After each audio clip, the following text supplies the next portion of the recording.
Alors aujourd'hui, on est rendu au 12e jour de mon défi J'envoie 2023. On allait dire 2022. Aujourd'hui, on doit, dans notre défi du jour, on doit parler d'un voyage qui était inspirant pour nous. Pour vrai, moi, j'ai pas vraiment de voyage plus inspirant, plus un que l'autre, là. Je sais qu'il y en a qui vont en voyage, puis ils disent, ah, ça m'a inspiré, ça m'a inspiré. Sauf que, forcé d'admettre que pour moi, c'est pas vraiment l'inspiration tant que ça m'a fait du bien puis que ça m'a ressourcé. Je dirais plus ça. Parce que moi, la dernière fois que je suis allée en voyage, pas que j'en ai fait beaucoup, là, des voyages dans ma vie en plus, là, pas parce que j'ai été conseillère en voyage spécialisée dans les croisières dans mon ancienne vie avant la pandémie, que j'ai nécessairement fait beaucoup de voyages. J'ai lu beaucoup sur les endroits, mais aller les visiter, c'était autre chose. Puis, donc, on peut dire que j'avais comme une connaissance générale quand même de pas mal, plusieurs endroits dans le monde. Et puis, c'est ça, j'ai été, comme je disais, avec mon garçon avant la pandémie, en 2019, en novembre exactement, on est allé faire une croisière dans les Caraïbes de l'Ouest. On avait fait les Caraïbes de l'Est quand il avait 5 ans, puis là, ben, je suis allée dans les Caraïbes de l'Ouest quand il avait environ 12 ans. La particularité avec ce voyage-là, c'est que j'étais en train de passer au travers de ma grande fatigue mentale que je parle souvent dans ces podcasts-ci du défi. J'en vois parce que ça a quand même fait partie de ma vie pendant une grosse année.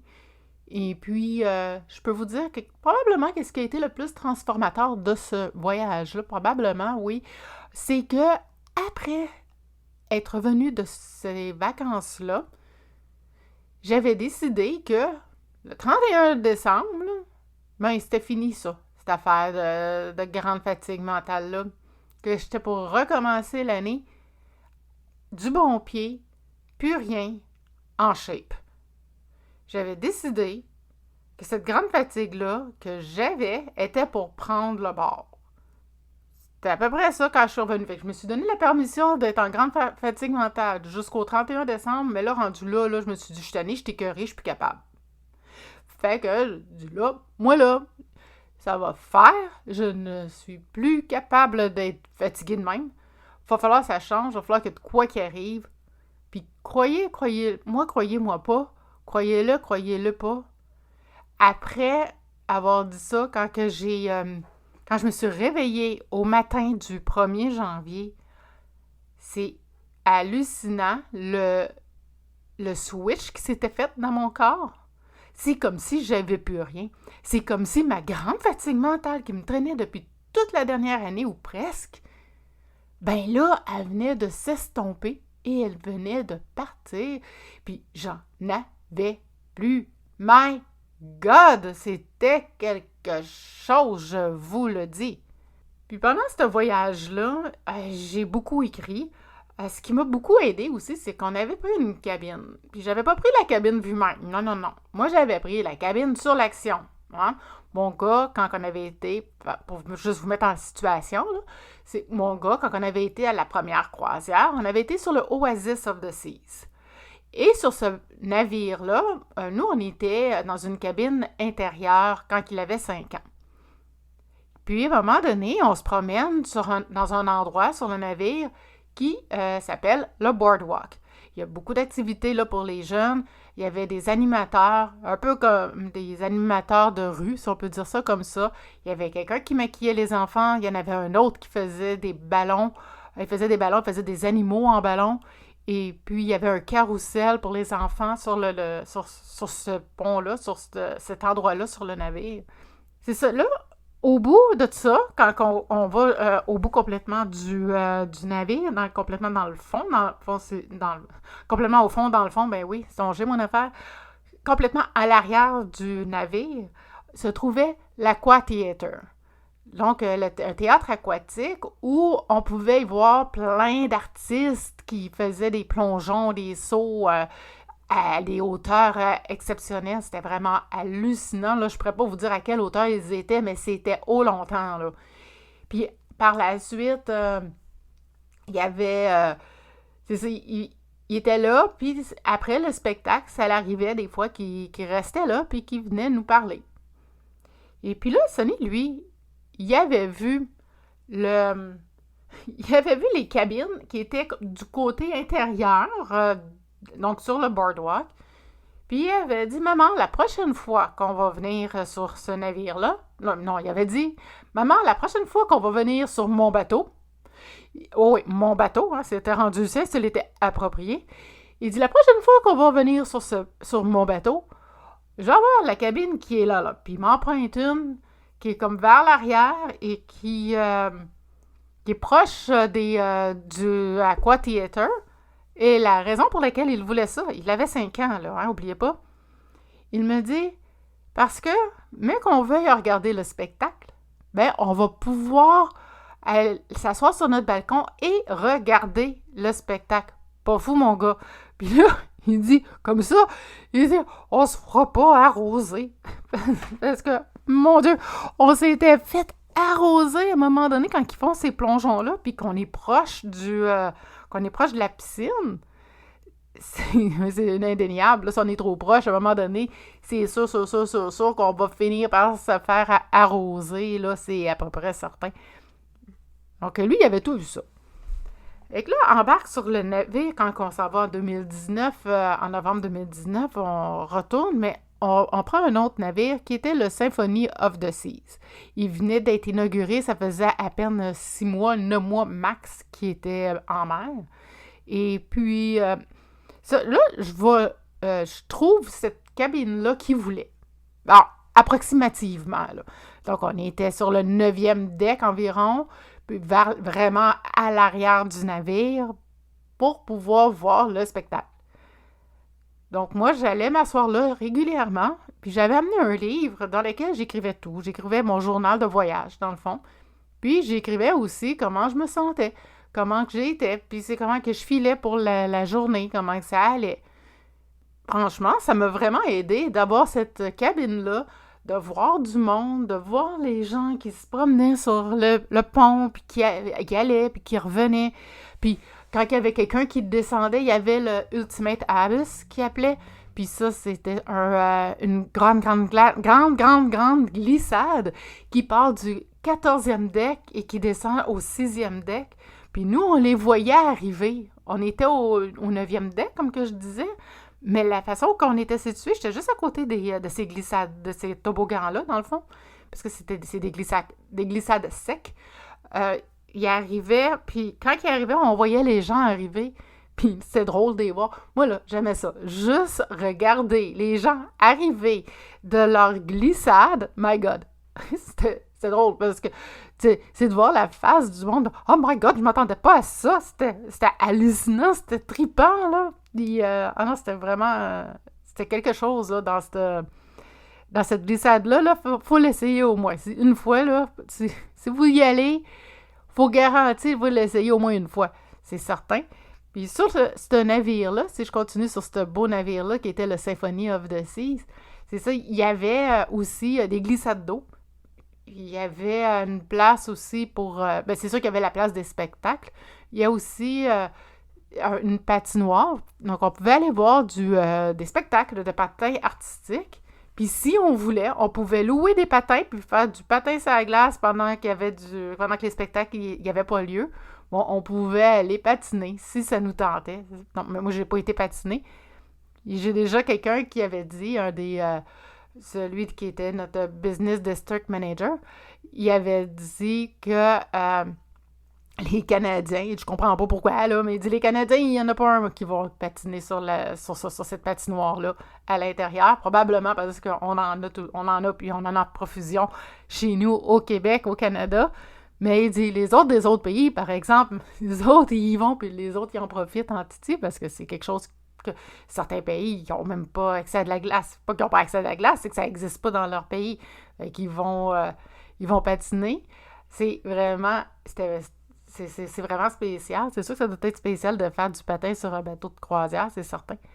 Et puis, c'est ça. Puis ça m'a vraiment beaucoup aidé. On est sortis, on est allé se promener, on est allé dans une forêt où est-ce qu'il y avait des perroquets, des singes, en tout cas des macaques, puis c'était fou, ça nous sautait dessus, c'était drôle à la limite, puis c'était vraiment, là, c'était vraiment le fun. Puis j'ai vraiment beaucoup apprécié ce voyage-là avec mon garçon. C'est quelque chose que je vais répéter, c'est certain. C'est sûr que c'est pas les navires de Disney Cruise Line, ça c'est certain. Mais je trouvais que c'était un bon compromis. Surtout quand il y avait 5 ans, parce que maintenant, c'est plus ça. Ils ont plus l'affiliation avec DreamWorks. DreamWorks, c'est juste pour vous mettre juste pour vous mettre au courant, dans le fond. C'est eux qui ont Shrek, Madagascar, Kung Fu Panda. Et donc, tu sais, tous les personnages, ou presque tous les personnages qu'on retrouve dans ces séries-là. Donc, il y avait à peu près juste Melman qui manquait de Madagascar. Il y avait les fameux pingouins. Il y avait Alex. Il y avait il y avait les pingouins. Il y en avait 2 ou 3. Alex était là. Il y avait Shrek et Fiona aussi, c'est vrai. Ah, puis il y avait King Julian aussi de l'émission de Madagascar. Donc, ça, c'était quand mon gars avait 5 ans, puis qu'on avait été sur le navire. C'est ça, je trouvais que c'était un beau compromis avec Disney Cruise Line. Mais là, ils ont arrêté le partenariat avec DreamWorks parce que là, ils disaient que ça commençait à coûter un peu cher. Parce que c'est ça, il y avait, étant donné, en tout cas, ça, c'est. Parce que quand ils ont une entente avec ces gens-là, avec DreamWorks ou avec, comme Broadway, par exemple, pour les spectacles, ils sont obligés de respecter certaines règles, puis c'est des règles très strictes. Donc, c'est ça, c'est pour ça qu'ils ont fait ça, qu'ils ont arrêté le partenariat, parce que c'était comme vraiment strict comme restriction, si on peut dire. Mais ça a valu vraiment la peine. Et j'ai eu un petit gars qui avait vraiment aimé ça sur son premier voyage. Là, il a trippé bien raide. Et puis pour le deuxième voyage aussi, il a quand même aimé ça, même si les personnages n'étaient plus là. De toute façon, il était rendu à 12 ans. Puis rendu à cet âge-là, ben, il est presque ado. Puis c'est ça, mais il a vraiment aimé ça. Il a apprécié le voyage, il a pu se reposer. Et puis, disons que pour moi, la façon que ça a été, pour revenir avec le terme de transformateur, ben, c'est que ça m'a aidé à mieux me sentir, à prendre du temps pour moi, à vraiment apprécier le temps que je prends pour moi sans me sentir coupable. My God, je pense que c'est ça le plus important, hein? C'est de ne pas se sentir coupable. On peut prendre du temps et rien faire. On a le droit. Puis ça, je me suis donné le droit de faire ça. Je me suis donné le droit de ne rien faire pendant mes vacances. On avait des endroits où on allait visiter, que là, on avait beaucoup de choses à aller voir, mais un coup sur le navire, puis que les excursions étaient faites, puis qu'on avait des journées tranquilles en mer. Mais je faisais rien des fois. Je faisais juste aller m'asseoir dehors sur la chaise longue pendant que mon gars, lui, ça ne tentait pas de rien faire d'autre que de rester dans la cabine, en cabané. Mais c'est pas grave, on était en vacances. Puis lui, c'est ça qu'il voulait faire. Pour utiliser un de leurs termes, il voulait chiller. Il voulait prendre du temps. Il voulait prendre du temps de relaxation. Je l'ai laissé faire ça. Puis il a aimé ça. Mais le plus drôle, c'est que quand je revenais, moi, de mes temps de relaxation, il y avait 12 ans. Hein? Rappelez-vous-en, il y avait 12 ans. Puis là, quand je revenais de mon temps de relaxation, il se cachait, toi. Puis là, fallait que je le trouve. Puis là, je disais, t'es où? Je cachais, faut que tu me trouves. Hey, on a joué à la cachette dans une cabine de bateau de croisière. Je peux-tu vous dire qu'elle était pas grosse? Elle était un peu plus grosse que les cabines intérieures. T'as pas grand place à chercher dans une cabine. T'as en dessous du lit, les placards à peine, puis la salle de bain. Fait que, il était très ingénieux dans ses cachettes. Très, très ingénieux dans ses cachettes. Parce que dans la salle de bain, c'est assez grand juste pour une douche, une toilette, puis le lavabo. Puis la cabine, c'est ça, c'était quand même assez grand. Il y il y avait quand même une petite place, là, comme un genre de petit salon, si on peut dire, là, comme ça, avec des chaises, des grosses chaises de salon, puis des grosses chaises, des causeuses, c'est-à-dire, avec une table. Puis, c'est ça, au moins, si on pouvait s'asseoir là, on était proche de la porte, et puis de la porte patio. Puis la porte patio donnait sur une cabine balcon intérieure, comme je disais, qui donnait sur le boardwalk. Donc, ça, c'était vraiment trippant. Puis, j'en ai profité et j'ai regardé mes spectacles assis sur le balcon. C'était vraiment le fun. J'ai vraiment aimé ça. Donc, c'était un beau voyage. Un voyage qui m'a ressourcée, transformée en le sens que ça m'a ouvert les yeux que ma fatigue mentale, ben, il fallait bien qu'elle arrête à un moment donné. Puis que c'était là que ça se passait à la fin de l'année. Et qu'en 2020, je recommençais ça avec du sang neuf, si on peut dire. Puis ça a fonctionné. Puis j'étais pas mal fière de moi. Puis c'est là qu'à un moment donné, je me rappelle plus quand, peut-être un an après, plus ou moins, là, on était vraiment dans la pandémie, là, j'ai décidé que j'arrêtais les antidépresseurs. Mais c'est comme vraiment plus tard. Mais c'est ça, ce voyage-là m'a amené à prendre soin de moi, à penser à moi, et penser à moi sans culpabilité. Ouais, je pourrais dire que c'est ça que le voyage m'a apporté. Puis vous, en avez-vous eu des voyages qui étaient transformateurs? Des voyages qui vous ont amené vers un autre niveau de conscience? Un voyage vers lequel que vous êtes allé là-bas, puis que vous aviez aucune attente, puis que vous êtes revenu transformé, mais vraiment pour le mieux? J'ai le goût de vous lire. Écrivez-moi en commentaire si jamais c'est quelque chose qui vous est déjà arrivé. Je vous souhaite de passer une très belle fin de journée.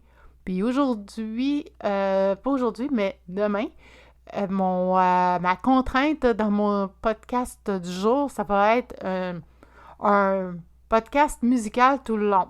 Ça, c'est vraiment un gros défi, dans le sens où c'est pas évident de trouver des musiques à mettre dans un podcast à cause des droits d'auteur de chacune des chansons. C'est sûr, là, je comprends les artistes qui ont écrit les chansons. J'essaie de voir si je peux pas en avoir une d'un artiste connu. Je dis rien parce que j'ai pas eu de réponse encore. Puis je me suis pris un peu à la dernière minute aussi. Sinon, ben j'ai d'autres alternatives là, que je peux faire.